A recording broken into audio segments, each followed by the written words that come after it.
Hello everyone. Hope you guys are doing extremely well. Welcome to round 9 of World Chess Championship 2023. So today's white piece is for Ian Nepomniachtchi and Ding Liren is playing with black pieces. So, as you all know, this World Championship is known as Fighting World Championship. Both the players are playing for a win each round, no matter whatever the opening is, whatever the situation is, they both are fighting their best to create the winning ideas. So today's Ian Nepomniachtchi start with e4, which he already tried before, and he again tried e4. This time, black play e5, knight f3, knight c6, bishop b5. Going for the very mainline roll pace from white side, Ian Nepomniachtchi is very good at this opening. He has a very good database on bishop b5, knight f6, d3, bishop c5, c3, castle, d5, all theories, knight d2, takes on e4, takes on e4, a5, a4, queen e7, queen c2. Both the players known for this theory didn't take much time till now. So even this move knight b8 is a well-known idea. Rook e1, rook d8, and here h3 played, h6, knight f1, c6, bishop c4, knight is. So this is somewhat came a decent position. After this, knight g3, queen c7, bishop a2, b5. So I feel like this is one of the critical moment to think because black is striking the queen side and asking white what will white do. So white aim is basically on the king side, his bishop on a2, bishop on c1, knight on g3, knight on f3. All are aiming towards the king side. So after b5, black didn't waste any time and tried to gain some counterplay on the queen side. Queen e2 played, and it is a multi-purpose idea focusing on b5 pawn, and the threat is knight h4, queen f3, knight f5, create attacking ideas against the black king. So rook b8 played, knight h4, bishop f8, prophylactic move, defending the h6, overprotect the h6, and vacant the c5 square for the a6 knight, queen f3 play. So here white has a beautiful idea of bishop h6, pawn f6, queen f6, and surprisingly Dingleren allows this idea to happen because he takes on a4 and after bishop h6, he simply ignores the threat. And you may surprise the idea of bishop f8 in little bit previous move, and that's why he played bishop f8 to guard the g7 pawn, overprotect it, and he has no intention to take on h6 anymore. His knight comes to c5 and put pressure on the b3 square. So here white continue knight g6, rook b2, knight f8, rook f8, and bishop. So it seems like white is getting slight advantage because white has to bishop pair for now, and white is threatening on f6 pawn. Knight h7 is quite forced move, bishop c1, and rook goes to b5. And for this moment, what white has one extra pawn on the king side, while black is having two pawns on the queen, the pawn on a4 and the pawn on a5.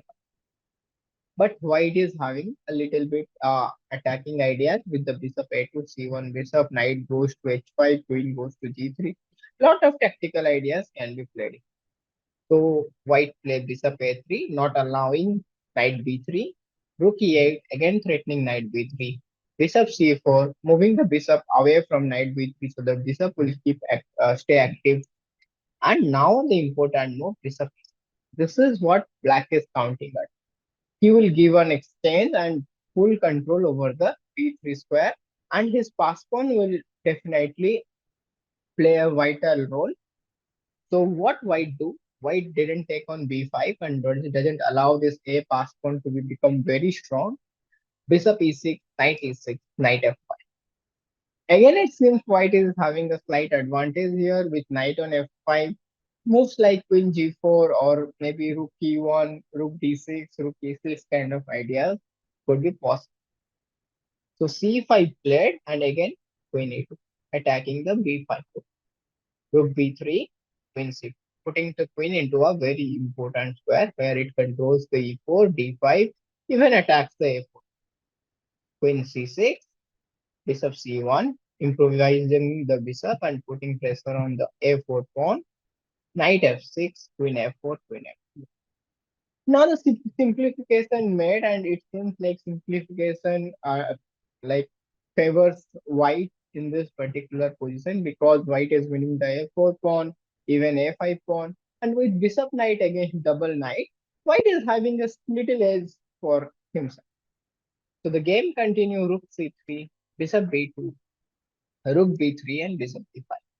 Rook b4 takes, and in this particular position, white play rook a. A very important move, knight d4. Black. So the point here is after rook a4, the knight on e4 doesn't seem to be have a very logical or a good square to go because now what white is threatening is somewhere like knight d6 or even rook a7, putting pressure on g7 all the time. So black decided to give up the pawn and play for this 3 versus 2 rook knight versus rook knight. Practically speaking, this is white has a good chances to convert it, but black needs to make silly mistakes or white needs to be play very active. But uh, if you go like in a practical point of view, yeah, things can be easily make a draw. So Dingler choose this idea of giving a pawn and play for 3 versus 2 endgame. So the game continue like another marathon of moves goes on. So little improvement, but nothing much. And piece get traded. 3 versus 2, knight, and the game is simplifying into a equal position slowly. Knight e5, g5, h4. A very tricky move. Takes here. Here black play a very beautiful idea. Black give up the pawn and not let white having a connected path. This is an important thing what I noticed because if connected pass pawn will be there, maybe black gonna lose the g f5 pawn, and with connected pass pawn, it is possible for white to create some winning chance.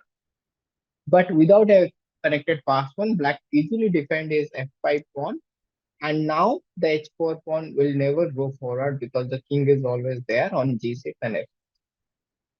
So the game again continue a few more moves. And after few moves, we see a simplification of the position again, and both the player agree to a draw after all this exchange. The h4 pawn will be lost after one move. Let's say king h6, and black white cannot stop the pawn on h4 pawn to fall, so it will fall. So the game end in a draw. So this is a very positional strategic battle with a long game, and this is the first game which lasts more than 5 6 hours in this World Chess Championship. And we even expect a more tactical battle in the beginning when White creates a lot of attacking chances, but Black play very accurately to defend his position and saves himself to a draw. So hope Ding again will come back with some fireworks in the next round. So stay tuned with us for analysis video of the next round and please give your feedback. So see you guys. Have a great day. Bye bye.